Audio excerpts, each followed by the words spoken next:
G'day guys and welcome back to AdosTheGreat YouTube channel.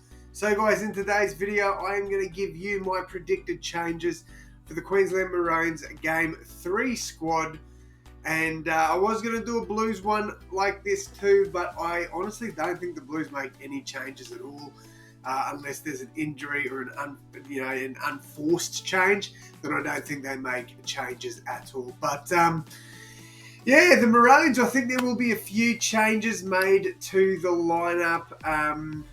So I guess we just jump in and talk about that now. But before we do, guys, can you hit that like button and that sub button? It would mean the absolute world to me, because without you guys, I'd be nothing. So if you could please do that for me. If you enjoy the content, it would mean the absolute world to me. All right, so Maroons changes. Let's go through the team list from Game 2, though. So obviously Reece Walsh not getting changed. I know he didn't have the best game, but he will play once again. It'd be stupid to drop him. Your wingers, you've got Xavier Coates, and you've got, I'm having a mind blank here, Murray Taulagi. Now, I don't think Murray Taulagi gets dropped. I think he is safe.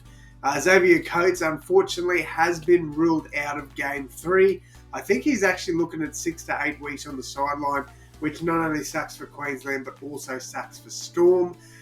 So obviously Xavier Coates is one player we will talk about today, because I do think he obviously misses out. The centres, Valentine Holmes, Hamiso Tabuai-Fidow. Hammer, under a little bit of an injury cloud, but said to be good for Game 3, so we'll see how that goes. Val Holmes, personally, like if Xavier Coates was all good to go, I would actually probably drop Val Holmes. I thought, his performance in Game 2 wasn't great. I didn't think he was all that good in Game 1 either. And for the Cowboys, he's been pretty poor this season. So, as a Queenslander, I would actually be happy to replace him. But in saying that, I think there is a spot for him now that Coates is out. Outside of that, obviously, as we said, Hammer is safe. Tom Dearden, DCE in the halves. Obviously, both of those players are safe. I don't see any changes coming to them. The front row, you've got Ruben Cotter and Lindsay Collins. Again, both of those players safe. They're not getting dropped. Ben Hunt at number 9, again safe, not getting dropped. Jaden Sewer, Jeremiah Nanai in the second row. Both these players, I definitely think there will be a slight question mark over. Jeremiah Nanai had a calf strain. He should be all good to go for Game 3. And to be honest, I doubt he gets dropped. Jaden Sewer, though, on the other hand, definitely a player that could be on the chopping block. I don't think he will be. We will talk about him a little bit, but I don't think he will get dropped realistically. And then the lock, Paddy Carrigan, future captain of the Queensland Maroons, definitely not getting dropped. The bench, Harry Grant, he is safe, not getting dropped. Didn't think he had the best game in Game 2 there, but he's not getting dropped from this side. Absolutely not. Then you've got, who the hell was on our bench? I'm having another bloody more. Oh, Mo Fodawaker. Again, I think he did a fine job in Game 2. Like, he didn't, he wasn't incredible, but he wasn't bad, so I don't think he's getting dropped.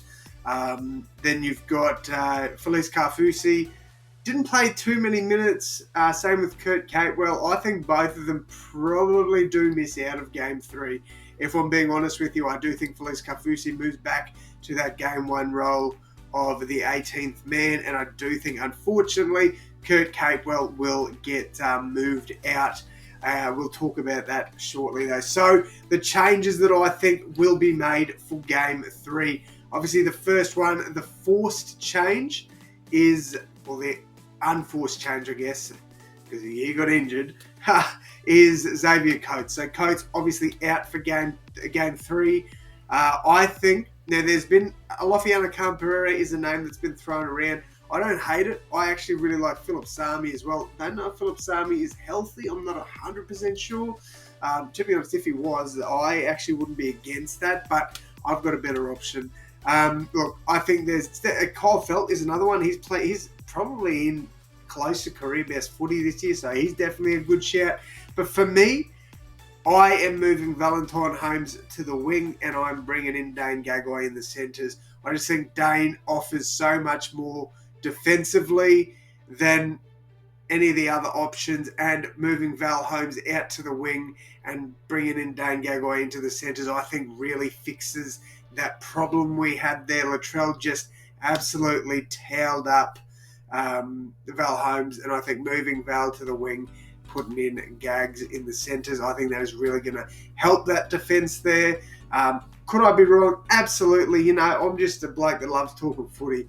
But yeah, absolutely, I could be wrong. But I do think that is something that Queensland needs to look at. I think Dane Gagai is the perfect fit there. Another player we could look at is Selwyn Cobbo, but I will get to him shortly. Now, obviously, if Hamiso Tabuai-Fidow is ruled out, then I do think Selwyn Cobbo fills that gap as well. But in saying that, yeah, I do think Dane Gagai comes straight back into this side. He was the 18th man. I'd say he was the next man up for Billy. And I'd be very surprised if Billy doesn't bring him straight back in. So Dane Gagai is my pick to replace Xavier Coates, with obviously Val Holmes moving out to the wing.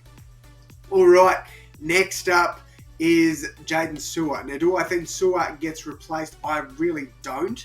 I think that the obvious option to bring in that second row is David Fifita, and I do think he will be in this squad.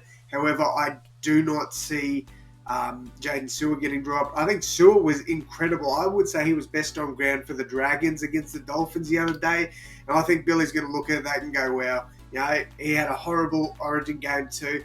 He put that right to the back of his mind, and he ripped and teared for the Dragons. So I think Billy's going to appreciate that, and I think he will keep his spot in the lineup.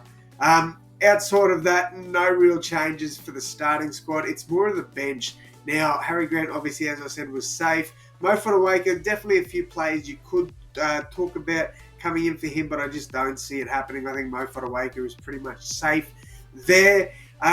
Felice Kaufusi, I think, will be out of this squad, and David Fifita comes on as an impact player off the bench. That is my pick there. I think Fifita will come on and play.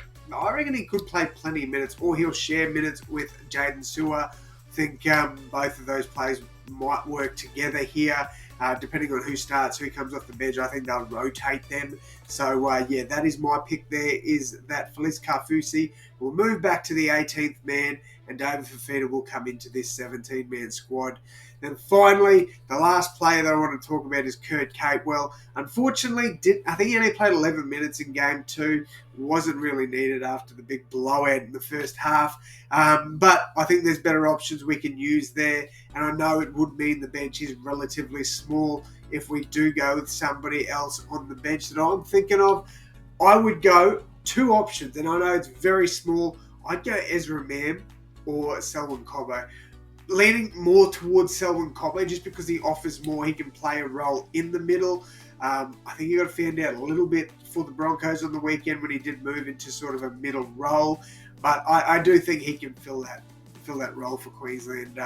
For limited minutes, not a lot of minutes, but I think he's definitely someone you can look at.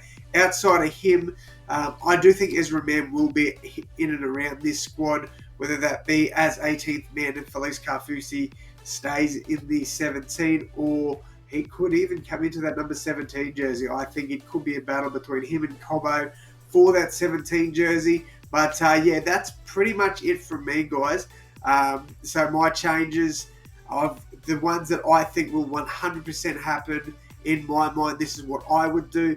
Holmes to the wing, Gagai to the centres, David Fifita in for Felice Kaufusi, and then Kurt Catewell out and Selwyn Cobbo in. They're the ones that I reckon. That's what I would do with Ezra Mam somewhere around the team. I think he will get named in the 20-man squad. But guys, let me know, what changes would you make to the Maroon squad? I'd love to hear from you guys. Leave a like, hit that sub button, and as always, my friends, I will see you in the next one. Thanks, guys.